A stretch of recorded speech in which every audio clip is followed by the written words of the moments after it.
예, 이제 363페이지 보도록 할게요. 예.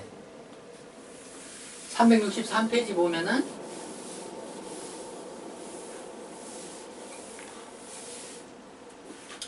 거기 이제 처분자산 집단이라고 있어요. 처분자산 집단. 방금 이제 그 공장에서 사용하고 있던 뭐 기계장치를 처분해야 되겠다. 그래서 이제 이런 경우에 매각 예정 비유동자산으로 분류한다. 유형자산에서 매각 예정 비유동자산으로 분류한다. 계정 과목을 바꿔주는 거죠. 그런 일이 있는데요. 이제 등장하는 그 처분자산 집단은 어떤 거냐면은 그 기계가 한 개가 아니라 자산이 여러 개 있는 거예요. 기계 한 개만 있는 게 아니라 자산이 여러 개 있는 거예요. 그래서 그러면 이제 처분자산 집단이 되고요. 거기 363페이지에 거기 본문 세 번째 줄에 처분자산 집단에서 처분될 예정인 자산의 집합과 당해자산과 직접 관련되어 이전될 부채. 그래서 자산의 집단일 수도 있고요. 근데 이제 자산이 보면은 자산 한 개만 이전하기 곤란한 경우가 있어요. 왜냐하면 어떤 자산의 경우는 그 자산에 뭐 대출 받으면서 어떤 저당권이 설정돼 가지고 그 저당권까지 같이 이전해야지 자산이 이전되는 경우도 있게, 저당권이나 그 차익권까지 같이 이전해야지 그 자산 처분이 가능한 그런 경우가 있거든요. 그래서 자산의 집단이나 또는 그 자산과 관련된 어떤 부채 이런 것들 다 포함될 수도 있다, 이런 이야기 하고 있고요. 자, 여기 뭐 처분자산 집단이라는 게 결국은 이제 개별 자산, 그 매각 예정 비유동 자산의 복수 개념이다, 이런 거죠. 예, 매각 예정 비유동 자산의 복수형이 처분자산 집단이다, 이런 이야기 할 수 있는 거죠. 그래서 이것도 이제 그 363페이지 그 다음에 이제 그 다음 페이지 쭉 걸쳐가지고 이게 이제 여러 가지 복잡한 이야기가 많이 있어요. 그래서 이것도 뭐 읽어보면 또 복잡한 이야기인데요. 여기 이제 뭐 그림으로 정리하고 있는데요. 뭐 처분자산 집단에는 뭐 기계도 여러 개 있고, 뭐 건물도 있고, 뭐 있을 수 있고, 또 그 공장에 있는 가령 이제 뭐 재고자산 이런 것들도 포함될 수 있겠죠. 그래서 여러 개 자산 집단일 수가 있거든요. 그래서 가령 예를 들어서 이제 재고자산과 유형자산이 복합적으로 처분자산 집단으로 분류됐다. 그런 경우에 이것도 역시 이제 분류 전, 처분자산 집단 분류 전하고 분류 후 측정이 있어요. 그래서 분류 전에는 어떻게 하느냐? 일단 그 자산 손상 적용을 받는 자산은 자산 손상 기준서에 따른 회계 처리를 다 해줘야 되겠죠. 그래서 뭐 가령 유형자산 같으면은 횟수 가능액 기준으로 손상 인식할 게 있으면 손상 회계 처리해야 될 거예요. 근데 보통 이렇게 이 자산을 처분하겠다라고 결정하는 것들이 대부분 자산 가치가 떨어진 경우가 많거든요. 그래서 대부분 보면 문제에서도 그렇고 그 가치가 떨어져서 손상을 인식해야 되는 경우가 많이 있어요. 그리고 분류하기 직전까지 감가상각해야 되는 건 당연하고요. 그리고 자산 손상을 적용하지 않는 자산은 어떻게 회계 처리하느냐? 가령 예를 들어서 재고자산 같은 경우 회계 처리 어떻게 해야 되느냐?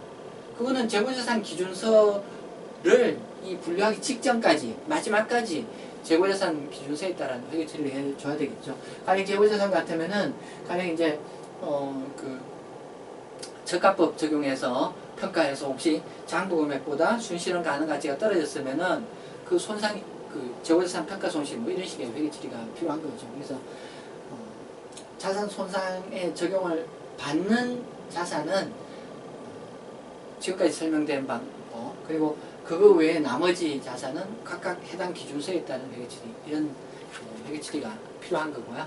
예.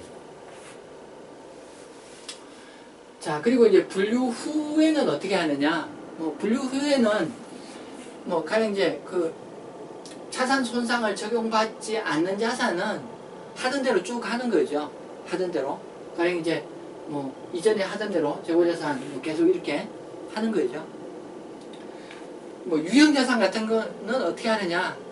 이게 매각 예정의 일종이기 때문에 처분자산 집단이 매각 예정 비유동자산의 복수형이기 때문에 강가상각 안 하는 거 똑같아요.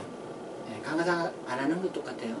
그리고 예, 복수형이기 때문에 그 분류 후에는 그 순공정 가치 기준의 회수 가능액만 봐요. 순공정 가치 기준의 회수 가능액만 판단해서 혹시 북밸류보다 떨어졌느냐? 그러면 손상차손 인식해라. 그런 거예요.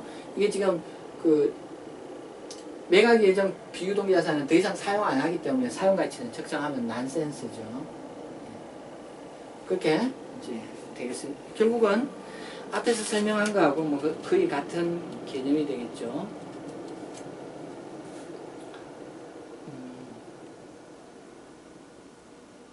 그 363페이지 좀 줄을 치도록 할게요. 363페이지 줄을 좀 치도록 할게요.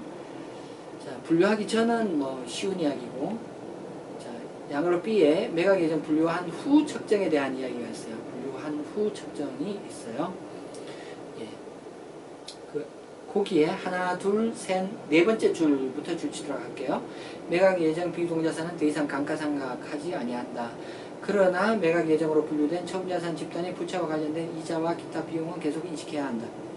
이거는 너무 당연한 거죠. 그 기계를 처분하기로 했는데 기계에 어떤 그 기계를 담보로 해서 빌린 돈이 있고 이걸 같이 처분할 수밖에 없다. 그럼 자산과 부채가 같이 처분돼야 되는데 내가 이 그 부채를 안고 있는 동안에는 계속 부채 이자가 발생하는 거니까 여기 뭐 부채 이자를 계속 계상해야 된다. 기준서가 너무 당연한 말을 하고 있는 거죠. 한편 처분자산 집단의 순공정 가치를 재측정하여 처분자산 집단의 장부금액이 자산 순공정 가치를 초과하는 경우엔 손상차손을 인식한다. 그래서 회수 가능액이 떨어지면 손상차손을 인식한다. 그런 이야기 하고 있고요. 네. 자, 그리고 그 동그라미 두 개 있고 그 마지막에 줄 치도록 할게요.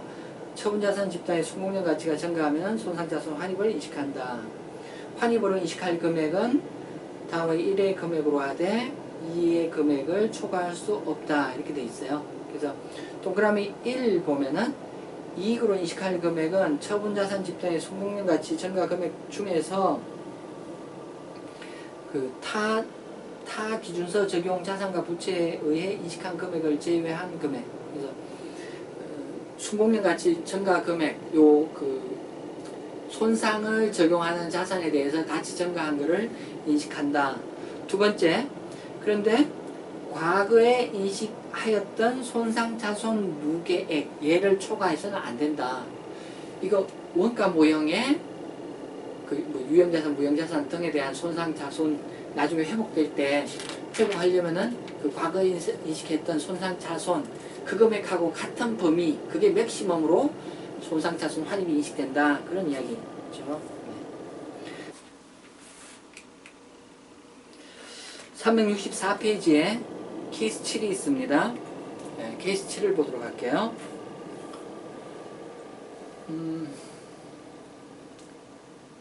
K 상사는 X1년 기말 일부 자산을 자산 집단으로 매각하고자 한다. 예, 집단으로 매각하고자 한다. 처분자산 집단이 되겠네요. 처분자산 집단에 속한 자산을 매각 예정으로 분류하기 전 장부금액, 그 다음에 분류하기 전 장부금액, 그리고 분류하기 직전에 측정한 장부금액은 다음과 같다. 그래서 분류하기 전 장부금액이 있고 매각 예정으로 분류하기 직전에 측정한 장부금액이 각각 있다고 해요. 분류 전 장부금액이 있고 그 다음에 분류 직전에 측정한 장부금액, 이거 뭘로 측정했을까요? 그러니까 이거는 이제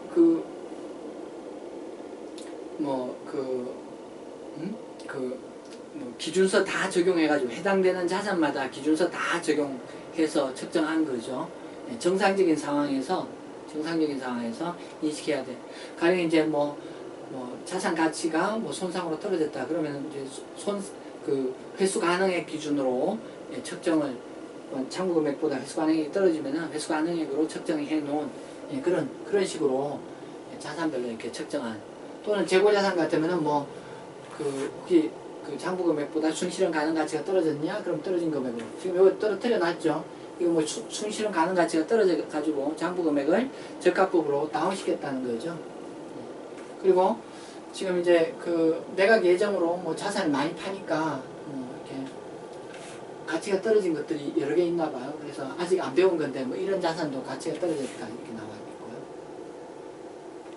그래서 여기 요렇게 되는 과정의 회계 처리를 보도록 할게요. 그래서 요렇게 되는 과정에 지금 16,000원, 예, 분류하기 직전에 16,000원인데 매각 예정으로 분류했어요, 얘들을. 그럴 때 이제 이거를 뭐 처분자산 집단이다. 회계학적인 명칭은 그런데 처분자산 집단이라는 그런 그 개정 과목을 쓰진 않거든요.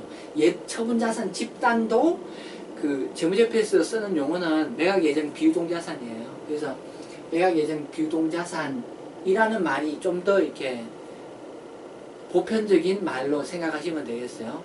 처분자산 집단이라는 말은 그 매각 예정 비유동자산의 복수형이지만은 개정 과목으로 쓰이지는 않아요. 그래서 어쨌든 자 분류하면서 보니까 11,000원만큼 가치를 떨어뜨려야 돼요. 그래서 떨어진 것들을 개별적으로 11,000원만큼 반영해 줘야 되겠죠. 그래서 11,000원만큼 떨어진 거를 반영해 줘야 돼요. 떨어진 거 이 차익을 고스란히 이렇게 반영하면 되겠죠. 하나하나 반영하면 되겠죠. 그래서 이렇게 예, 하나하나 이렇게 예, 반영을 해주면 되겠죠. 예, 하나하나 반영을 해주면 될 거고요. 그 다음에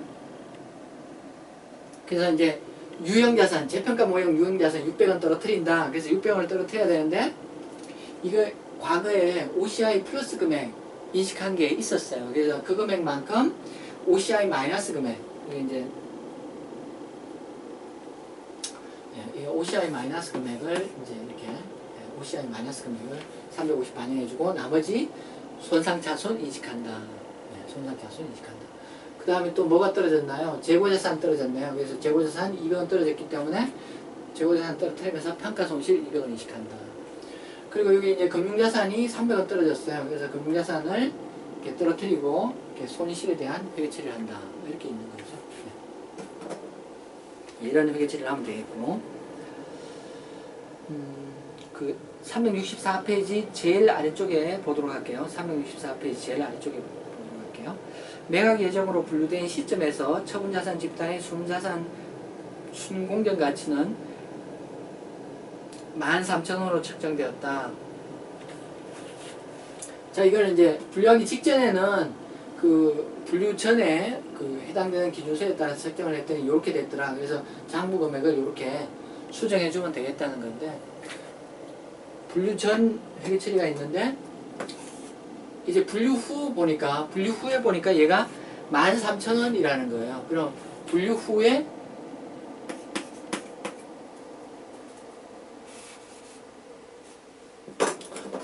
얼마냐?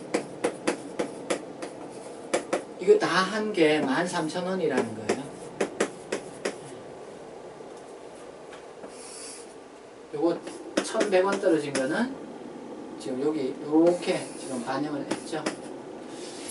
자, 요건 얼마 떨어졌어요? 1,900원 떨어졌네요. 그래서 1,900원 떨어진 만큼도 자산을 떨어뜨려야 되겠죠. 그래서 1,900원 여기 떨어진 만큼 이렇게 회계 처리를 해줘야 돼요. 그래서 회계 처리를 하는데 어떻게 해줘야 돼요? 1,900원만큼 떨어뜨려야 되는데 어떻게 해줘야 돼요? 그래서 그 자산 손상 그 회계 처리 방법에 따라서 하면 되겠죠. 그래서 일단 이제 영업권을 1순위로 떨어뜨려야 되죠. 영업권을 1순위로.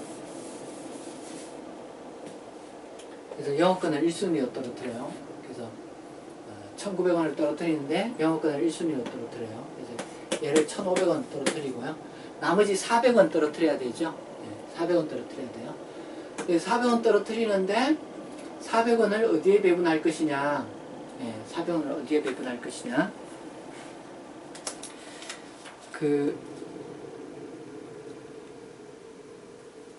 지금 이제 손상을 반영할 게 이제 2개밖에 안 남았죠. 예, 2개밖에 안 남았어요. 여기 유형자산 2개밖에 안 남았어요. 그래서 나머지 400원을 반영해야 되는데 400원을 요 2개에다가 비율대로 배분해 주면 되겠죠. 그래서 400원을 요 2개의 비율 400원 곱하기 40 나누기 97 한 금액을 165원인데 예, 165원만큼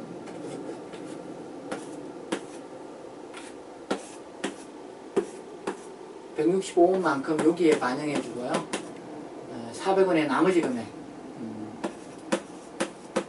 요 금액을 이제 두 번째 유형자산에 배분시키고 나머지 자산 손상을 적용시킬 게 없죠. 예, 그래서 요렇게 반영을 하면 되겠다. 그래서 요걸 반영시키는 감소시키는 회계처리. 그래서 영업권을 1,500원 다운시키고 그 다음에 그 재평가 모형 적용하는 유형자산을 165원 적용 감소시키고 그 다음에 원가 모형 유형자산을 235원 감소시키고 이런 회계처리를 해주면 되겠죠. 그래서 이렇게 감소시키고 다 손상차손 이렇게 여기서는 뭐 개별적으로 이렇게 끊었는데 시험 칠 때는 이렇게 할 필요 없죠. 시험 칠 때는 그냥 계정 과목 하나 그냥 손상차손 이렇게 하는 게 좋겠죠.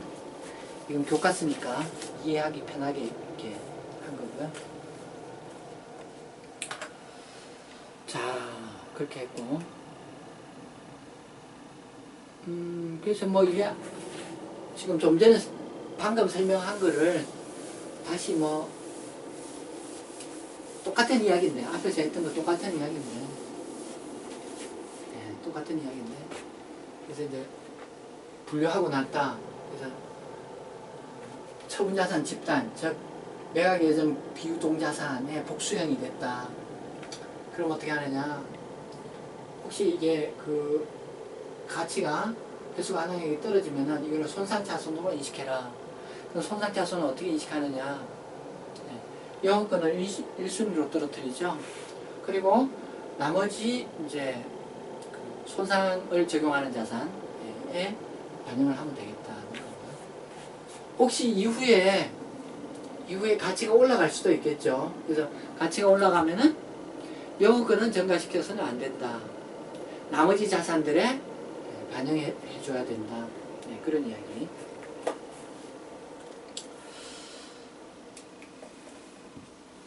자, 366페이지에 매각계획의 변경이라고 있어요. 매각계획의 변경. 그래서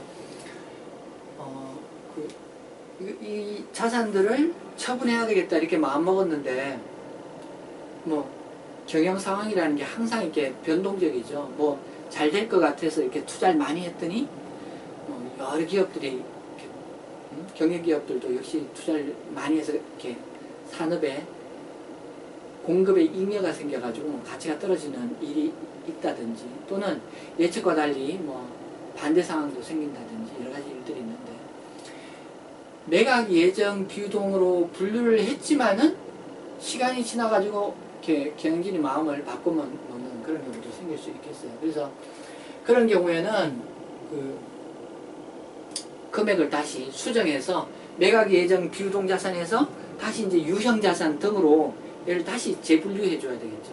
다시 백해 줘야 되겠죠. 그럼 백해 줄 때 어떤 금액으로 백해 주느냐, 어떤 금액으로 다시 원위치 시켜 주느냐, 유형 자산에 갖다 넣을 때 얼마 금액으로 갖다 넣을 거냐, 그런 이슈가 있어요. 그래서 매각 예정 분류 기준을 더 이상 충족할 수 없다. 그러면은 다시 원래 상태로 백해야 된다. 백할 때는 얼마의 금액으로 가져오느냐? 결국은 뭐 생각해 보면은 그 매각 예정으로 되지 않았다면 얘가 지금 얼마의 그 금액일 건가?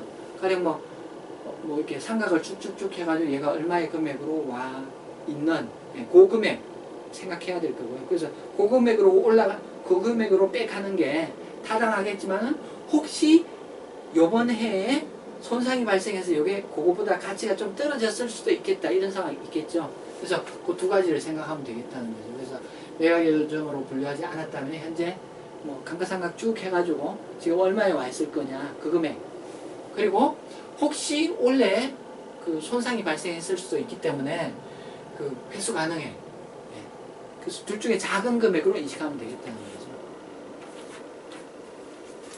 자, 366페이지 아래쪽에 366페이지 아래쪽에 표시와 공시에서 재무제표 표시라고 있어요. 재무제표 표시라고 있어요. 그래서 별도로 재무상태표에 표시한다. 자, BS에 유형자산 이렇게 두지 말고 매각예정으로 갔으면 얘를 매각예정으로 표시하라. 이런 이야기를 하고 있어요. 그 첫 번째 동그라미 보면은 매각예정으로 분류된 처분자산 집단에 포함된 자산이나 부채는 다른 자산이나 부채와 별도로 재무상태표에 표시한다. 또한 해당 자산과 부채는 상기하여 단일 금액으로 표시할 수 없다. 그리고 매각 예정으로 분류된 비유동자산과 관련하여 기타 포괄손익으로 인식한 금액, 기타 포괄손익 누계액은 별도로 표시한다. 그래서 매각 예정으로 분류되면은 걔는 재무상태표에 별도로 표시해라. 별도로 표시해라. 매각 예정 비유동자산 그리고 그것과 같이 그 이전될 부채가 있으면 매각 예정 비유동자산 관련 부채.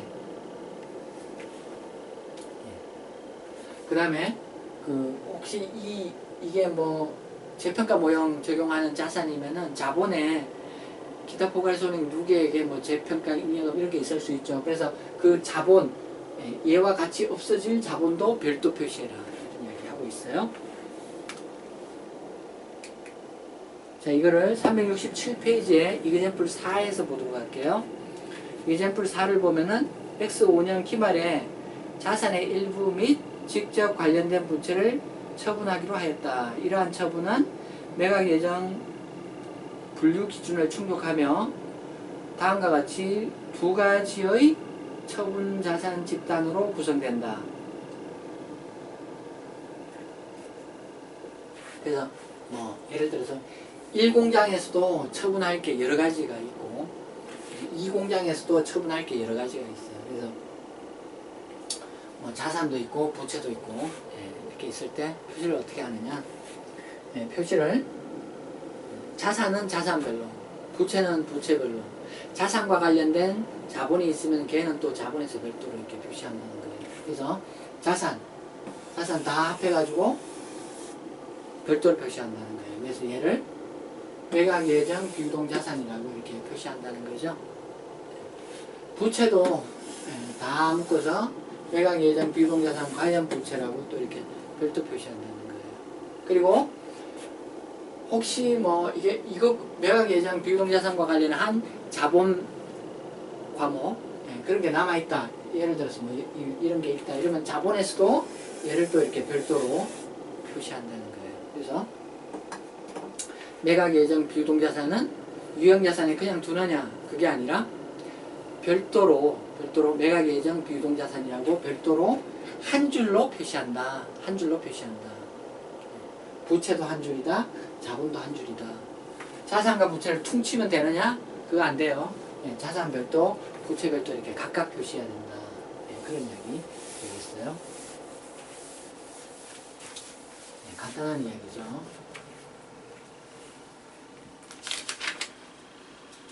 자, 이제 그 368페이지에 가면은 이렇게 중단 영업이라고 있어요. 중단 영업. 중단 영업이 뭐냐면은 매각 예정 비유동 자산, 뭐 처분 자산 집단 이게 굉장히 커진 개념이다. 커진 개념이다. 이렇게 보면 되겠어요. 그래서 가령 이제 가장 쉬운 이야기는 뭐 예를 들어서 영등포 공장을 매각하기로 했다. 영등포 공장을 매각하기로 했다. 그러면 그 영등포 공장과 관련된 사업은 중단 영업이라고 이야기해요. 영등포 공장을 매각하기로 했다. 그러면 영등포 공장과 관련된 것들은 중단 영업이라고 이야기해요. 그래서 기본적으로 이렇게 처분할 영등포 공장이기 때문에 매각 예정 비유동자산의 속성이 있어야 되고요. 매각 예정 비유동자산, 처분할 영등포 공장과 같이 매각 예정 비유동자산이어야 되는데 단순히 그냥 뭐 기계 하나를 처분한다 또는 여러 개의 기계를 처분한다 이게 아니라 두 번째 조건이 뭐냐 하면은 사업 계열이나 뭐 영업 지역과 같이 이렇게 구분되는 단위를 통째로 판다. 예, 구분되는 어떤 단위를 통째로 판다는 개념이에요. 예, 그래서 중단 영업이 예, 뭐 그런 개념이에요. 이게 두 개의 개념. 앞에서 이야기했던 매각예정이라는 개념하고 거기에 사업 계열이나 뭐 공장이나 영업 지역 이런 구분되는 단위 이런 게 결합됐을 때 이제 중단 영업이다 이렇게 이야기를 해요. 자, 368페이지 거기 첫 번째, 두 번째 줄 치도록 할게요. 중단 영업은 이미 처분되었거나 매각 예정으로 분류되고 다음 중 하나에 해당하는 기업의 구분 단위. 예, 그래서 그 두 가지 속성이 있어야지 중단 영업이 된다. 그래서 이 두 가지 속성이 있기 때문에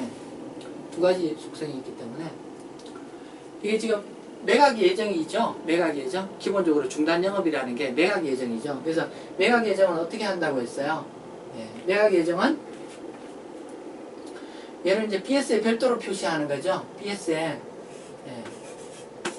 BS에 뭐 매각 예정 비유동자산 이렇게 관련된 부채가 있으면 또 부채, 관련된 자본이 있으면 또 자본 이렇게 세 개로 이렇게 BS에 표시될 수 있는 거죠. 그래서 앞에서 설명한 것들은 가만히 들어보면은 공통적인 결론이 뭐냐면은 매각 예정은 BS에 이렇게 표시해라 그런 이야기를 쭉 해왔던 거죠. BS에 표시하는 방법에 대한 이야기를 하고 있고요. 그래서 뭐 예를 들어서 영등포 공장을 매각 예정이다 라고 하면은 그 영등포 공장과 관련된 그 자산들은 한 줄로 매각 예정 비유동자산 뭐 또 부채 자본 이렇게 각각 이렇게 표시를 하는 거죠. 그 BS에 대해서는 그렇게 하는데 손익계산서에 대해서는 어떻게 표시를 할 것이냐는 게 여기 중단 영업에서 이야기하는 내용이에요. 그래서 중단 영업에서 이야기하는 거는 뭐냐 하면은 이제 중단 영업과 관련해서 이제 중단 영업 손익이라는 개념이 등장하는데 손익계산서에 중단 영업 손익이라는 것을 별도로 표시할 걸 요구하고 있어요. 손익계산서에 중단 영업 손익이라고 별도로 표시할 걸 요구하고 있어요. 그래서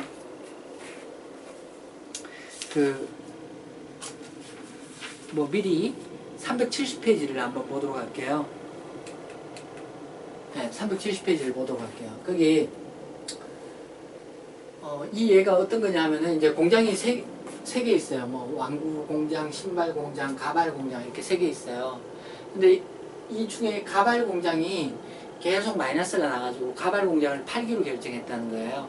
그럼 가발 공장과 관련된 자산 등은 매각 예정 비유동자산 그렇게 BS에 표시하죠. 그리고 BS에 그렇게 표시하고 이게 중단 영업에 속하는 게 그렇기 때문에 손익계산서에도 좀 특별한 표시를 해줘야 돼요. 예, 손익계산서에도 특별한 표시를 해줘야 돼요. 어떻게 하느냐? 예, 그거는 이제 책을 보도록 할게요. 368페이지에 다시 가가지고 중간에 중단 영업의 공시가 있고 양갈로 A의 포괄손익계산서 표시에서 다음 두 가지 합계를 단일 금액의 중단영업 손익으로 계속영업 손익 아래에 표시한다. 그래서 1. 세후 중단영업 손익 2.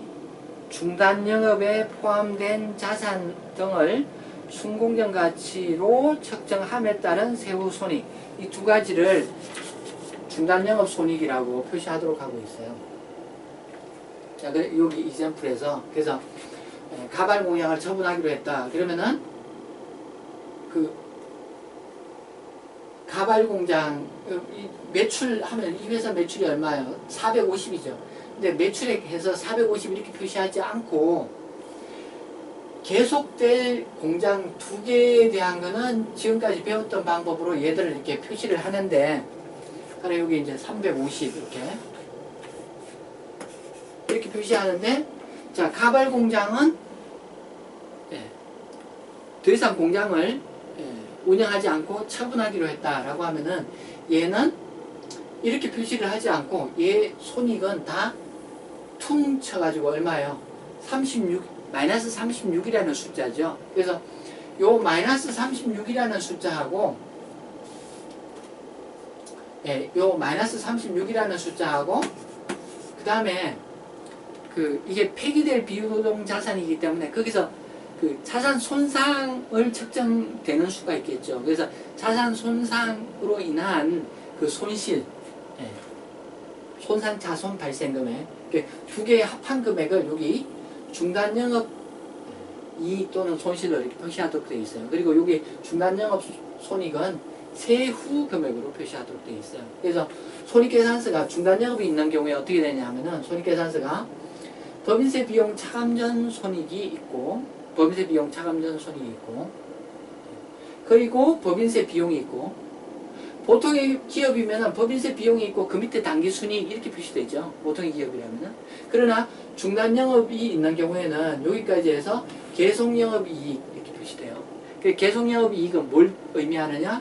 계속 영업 이익은 계속 운영할 이 두 공장에 56이라는 숫자가 결국은 여기 계속 영업 이익 이렇게 표시되겠죠. 예.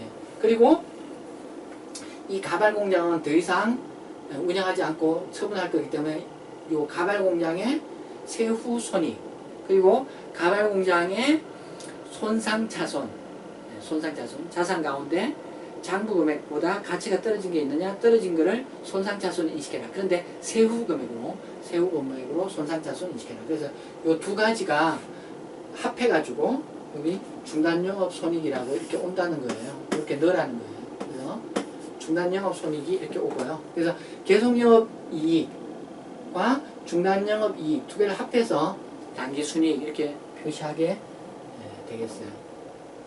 그리고 여기 가발 공장과 관련된 처분할 자산, 부채 등은 BS에 매각 예정 비유동 자산, 매각 예정 비유동 자산 관련 부채라고 각각 표시되는 거죠. 네. 자, 그래서 이제 그 중단 영업과 관련해서는 포괄 손익계산서에 세후 중단 영업 손익이 표시돼야 된다. 그런 이야기 있고요. 뭐 BS에 이게 중단 영업이 기본적으로 매각 예정 비유동 자산의 속성을 갖고 있기 때문에 이거를 그 BS에 이렇게 표시하는 것은 뭐 당연하죠. 예, 여기서 별도로 이야기할 필요가 없는 거죠. 그 다음에 거기 B에 보면은 현금흐름표 표시해가지고 중단 영업의 영업활동, 투자활동 및 재무활동으로부터 발생한 순현금 흐름은 추석이나 재무제표 본문에 표시한다. 그래서 현금 흐름표도 지금 요거와 관련된 현금 흐름을 별도로 표시하라고 그렇게 이야기하고 있어요. 그래서 그런 특징이 있죠. 그 다음에 C에 보면 비교 재무제표 제작성. 그래서 표시된 최종 기간의 보고 기간 말까지 모든 중단 영업과 관련된 공시사항이 표시될 수 있도록 과거 재무제표의 위의 공시사항을 다시 표시한다. 작년에 발표했던 재무제표는 어떻게 나갔어요? 이거 전부 다 그냥 아무 일 없었던 것처럼 세 공장을 합해가지고 그냥 매출액 이렇게 표시하는 방법이 적용됐었죠. 그런데 올해 와가지고 요 세 번째 공장은 중단시켜야 되겠다 이렇게 결정했다고 하면은 과거에 발표했던 거를 손익계산서 등을 다 이런 식으로 수정해서 발표를 해라. 이런 이야기를 하고 있어요.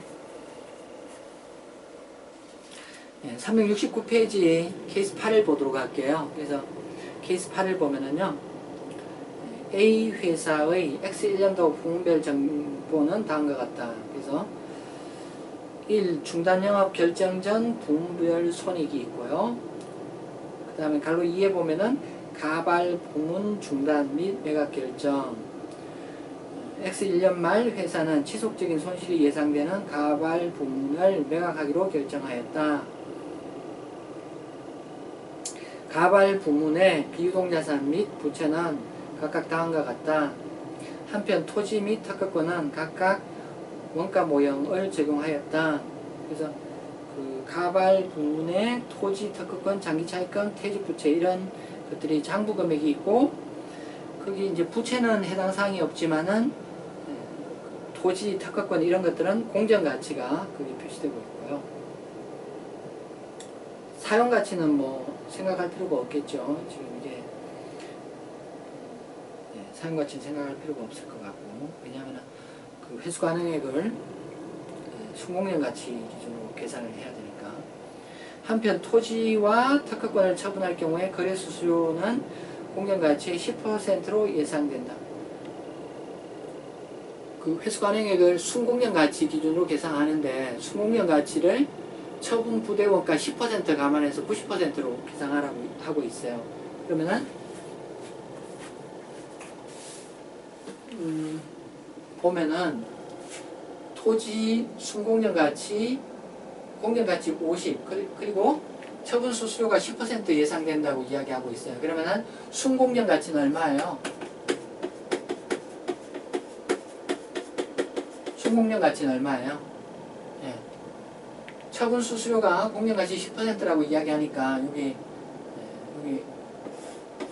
10% 제한 45가 회수 가능, 순공년 가치 기준으로 한 회수 가능액인 거죠. 특허권은 어때요? 여기 10% 제하면은 10% 제하면은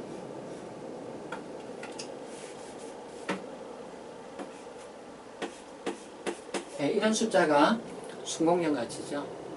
그런데 우리가 손상자손 인식하는 거는 매각 예정 그 비유동자산인 경우에 손상자손 인식하는 거는 장부 금액보다 회수 가능액이 떨어진 경우에만 손상자손 인식하죠. 그래서 이것 가운데 손상자손 인식할 게 뭐가 있어요? 얘는 장부 금액이 100인데 회수 가능액이 117이에요. 그러니까 얘는 손상자손 발생할 게 없죠. 장부 금액보다 회수 가능액이 떨어졌느냐? 네, 그게 아니기 때문에 얘는 생각할 필요 없어요. 네, 생각할 필요 없고요. 토지는 장부 금액보다 회수 가능액이 떨어졌느냐? 예, 5만큼 떨어졌어요. 이게 손상이 발생했네요. 얘는 이 차이 손상이 발생했어요. 손상이 얼마 발생했느냐? 5만큼 발생했어요. 5만큼 발생했어요. 그래서 여기 지금 여기 가발 부문 이야기하고 있는 거죠. 그래서 가발 부문에 여기 그 손익, 세후 손익이 여기 들어와야 되고, 그 다음에 요 손상도 여기 들어와야 돼요. 여기 들어와야 돼요. 근데 이 문제는 지금까지와 달리 좀 특이한 요구사항이 있는데, 그 요구사항 1을 보면은 포괄손익계산서를 작성하시오 해가지고, 한편 법인세 비용은 세전이익의 세율 20%를 적용하여 산정한다.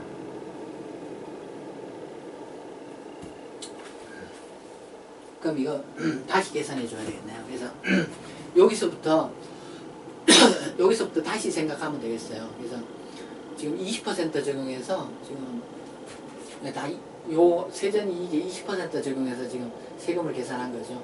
다 이게 법인세 비용인데 얘는 마이너스이기 때문에 여기 나머지 회사들의 세금을 깎아주는 효과가 있죠. 그래서 뭐 법인세 혜택 또는 법인세 이익이라고 인식하는 법인세 비용의 반대 개념이에요. 그래서 그런 게 지금 발생하고 있는데요. 그래서 지금 요 금액에서 보면은 그 가발 부분 이야기하는 거예요. 지금 여기 올 금액 이야기하고 있는데, 네, 여기 올 금액 이야기하는데, 가발 부문에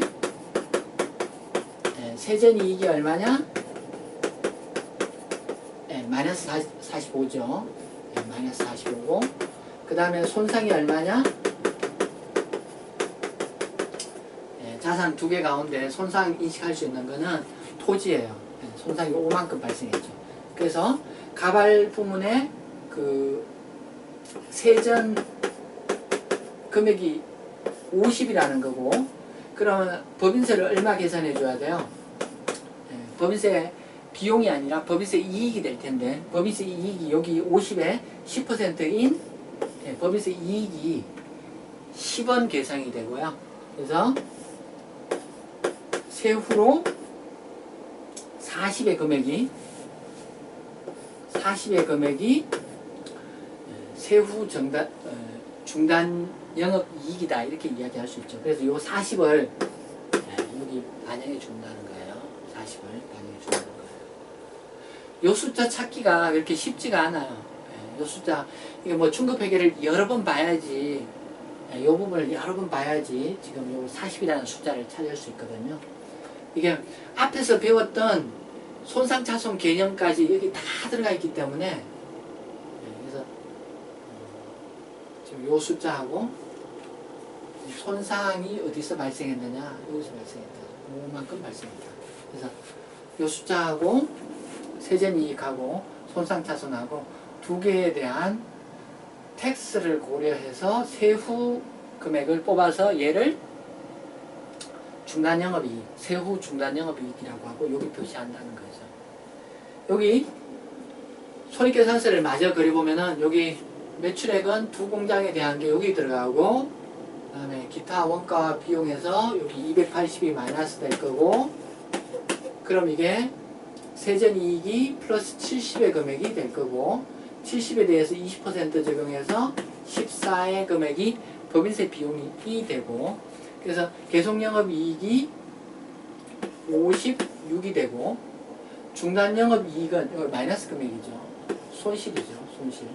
마이너스 금액. 그래서 당기순이익은 16이다. 이렇게 계산됩니다.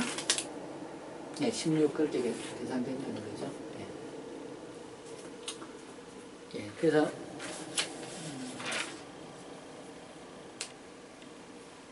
그리고 이제 그 369페이지에 요구사항 3을 보도록 할게요. 요구사항 3을 보도록 할게요. 요구사항 3을 보면은 이후 6개월이 경과한 시점에 가발 부분이 매각되지 않았다. 그 매각 금방 될 거로 생각했는데 매각이 안 됐다고 하고 있어요. 이 경우 매각 예정 비유동자산의 감가상각 및 손상차손은 어떻게 회계 처리하는지 설명하시오. 자, 여기 자산들을 여기 그 매각 예정 비유동자산 이렇게 숫자를 넣어가지고, 그리고 여기 부채는 여기 매각 예정 비유동 부채라고 여기 공표를 했어요. 이게 6개월 동안 이 공장이 가발 부분이 매각되지 않았다고 해요. 그리고 결산을 해야 되는데 이거 어떻게 해야 되느냐, 감가상각 해야 되느냐. 매각 예정 비유동자산은 기본적으로 감가상각 안 하는 거죠. 그래서 감가상각 안 해요. 그럼 가치 변동을 어떻게 하느냐? 손상이 추가적으로 발생했으면은, 배수가능액이 떨어졌으면은 그 떨어진 만큼 손상차손 인식해야 되고, 혹시 가치가 배수가능액이 올라가면은 과거에 손상차손 인식한 금액을 감안해서 손상차손 환입을 인식한다. 그렇게 처리해야 되겠죠. 자, 이렇게 해서 제9장 자산 손상 및 매각 예정 비유동자산에 관한 회계 처리까지 봤고요. 9장을 마치도록 하겠습니다.